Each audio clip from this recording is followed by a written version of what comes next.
mas, bangunan mas. Kebakaran hebat terjadi di sebuah pabrik pengolahan dan penyimpanan plastik di Jalan Gatot Subroto, Kota Jombang, Jawa Timur. Api berkobar hebat dari dalam gudang dan melalap habis seluruh bagian atap dan peralatan yang ada di dalam gudang. Petugas nyaris kewalahan melakukan pemadaman karena di dalam gudang tersebut dipenuhi oleh plastik yang mudah terbakar. Belum diketahui pasti apa penyebab kebakaran tersebut. Kebakaran terjadi beberapa saat setelah gudang ditutup dan sudah tidak ada orang di dalamnya. Tak lama setelah penjaga gudang pulang, muncul kobaran api yang cukup besar dari dalam gudang. Penyebabnya masih dalam penyelidikan ini, alhamdulillah tidak ada korban.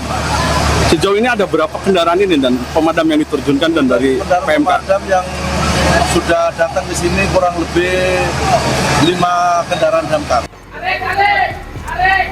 Meski tidak menimbulkan korban jiwa, namun kerugian akibat kebakaran tersebut ditaksir mencapai miliaran rupiah.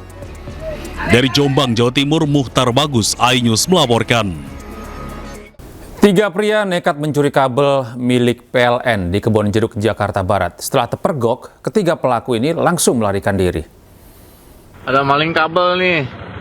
Bang, tolong tindak ya bang. Di Jalan Kaliskitaris, belakang Indosiar. Warga dari Kejauhan merekam aksi seseorang yang melakukan pencurian kabel milik perusahaan listrik negara atau PLN di Jalan Kalisekretaris, Kebonjeruk, Jakarta Barat. Ada 3 orang. Tampak salah satu pelaku tengah memotong jalur kabel yang melintang di atas jembatan aliran kali. Kondisi jalan yang sepi membuat pelaku leluasa melakukan aksi pencurian. Petugas PLN bersama pihak kepolisian sudah mendatangi lokasi kejadian. Sih nggak pernah sih, kayaknya kejadiannya malam hari atau mungkin sampai pagi. Kalau pagi kan memang masih sepi. Kalau kita kan buka lapak 7:30, jadi nggak tahu. Ya kalau jam-jam ramenya tuh kan orang berangkat sekolah itu jam 6 lewat.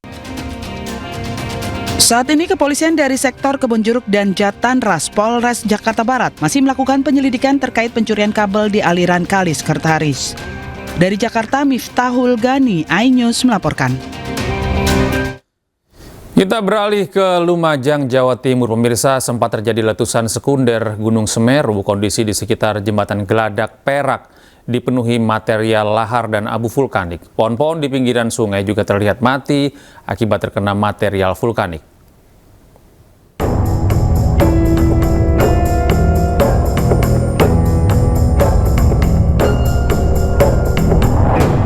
Sempat terjadi letusan sekunder Gunung Semeru. Kondisi di sekitar jembatan Geladak Perak, Lumajang, Jawa Timur dipenuhi material lahar dan abu vulkanik. Dari rekaman drone BNPB, sejumlah petugas masih berjaga di sekitar jembatan Geladak Perak. Material vulkanik membuat jalan di sekitar jembatan sangat licin dan berbahaya. Kendaraan yang melintas di atas jembatan harus bergerak perlahan.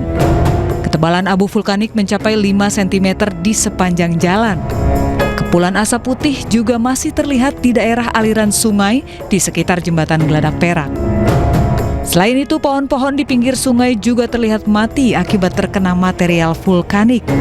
Dari Lumajang, Jawa Timur, Tim Liputan iNews melaporkan. Ya, pemirsa, di tengah bencana erupsi dan lahar dingin Semeru, banyak warga yang datang untuk melihat dampak bencana erupsi Semeru. Lokasi tersebut menjadi tontonan warga dan wisata bencana. Jamusleh hare darem jamusleh hare akan tak ke wisata bi orang jamusleh padahal hare musibah. Badan Nasional Penanggulangan Bencana mengeluarkan perintah melarang warga berwisata di kawasan terdampak erupsi Gunung Semeru pada Senin 24 November 2025.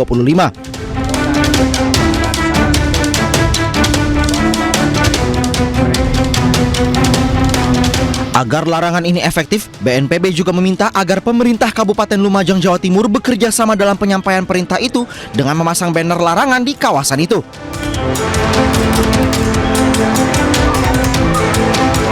Langkah ini dikeluarkan sebagai respons setelah banyak warga datang untuk melihat dampak bencana erupsi Semeru, sehingga lokasi itu menjadi tontonan warga dan wisata bencana.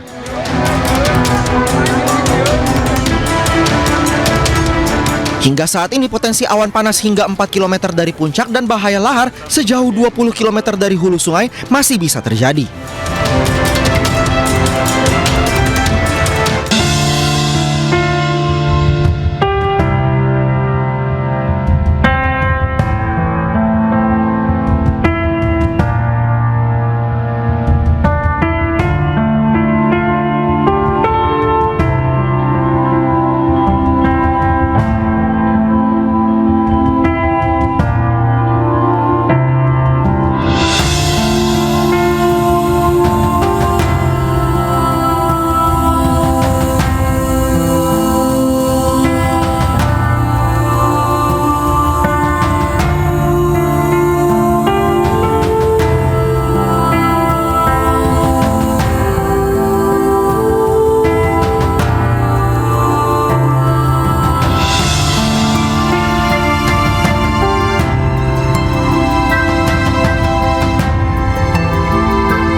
Pemirsa, Tugimin, kakek Alvaro Kianu Nugroho, bocah 6 tahun yang hilang dan ditemukan sudah meninggal dunia, mendatangi Polres Metro Jakarta Selatan.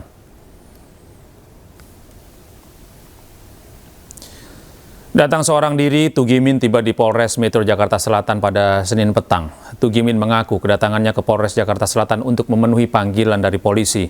Kepada awak media, Tugimin mengaku belum mengetahui alasan penyidik memintanya datang ke kantor polisi.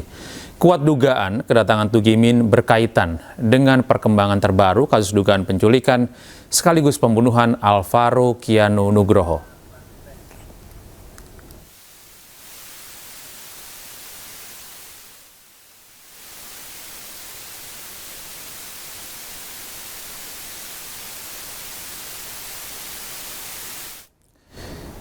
Ya, pemirsa, polisi menyebut motif dendam dan sakit hati yang melatar belakangi ayah tiri membunuh Alvaro. Pendalaman percakapan digital terlapor ataupun yang terduga pelaku, penyidik menemukan adanya indikasi kuat dorongan emosional pelaku. Dari handphone yang diamankan, terlapor secara terang-terangan menuliskan kalimat, "Gimana caranya gue balas dendam." Ini muncul berulang kali di dalam konteks kemarahan serta rasa sakit hati yang ia tujukan ke pihak tertentu. Dalam proses pemeriksaan oleh penyidik, terlapor memiliki dorongan emosional dan niat untuk melakukan balas dendam. Hal ini diakui oleh tersangka melakukan penculikan terhadap Ananda AKN sampai dengan membawa korban dari salah satu masjid di wilayah Bintaro, Kecamatan Pesanggerahan, Jakarta Selatan. Pada saat korban dibawa dalam kondisi menangis yang tidak berhenti, sehingga dibekap hingga meninggal dunia. Setelah korban meninggal, pelaku membungkus jenazah dengan tas plastik berwarna hitam dan membuang di wilayah Tenjo, tepatnya di Jembatan Cilalai pada tanggal 9 Maret 2025 pada malam hari.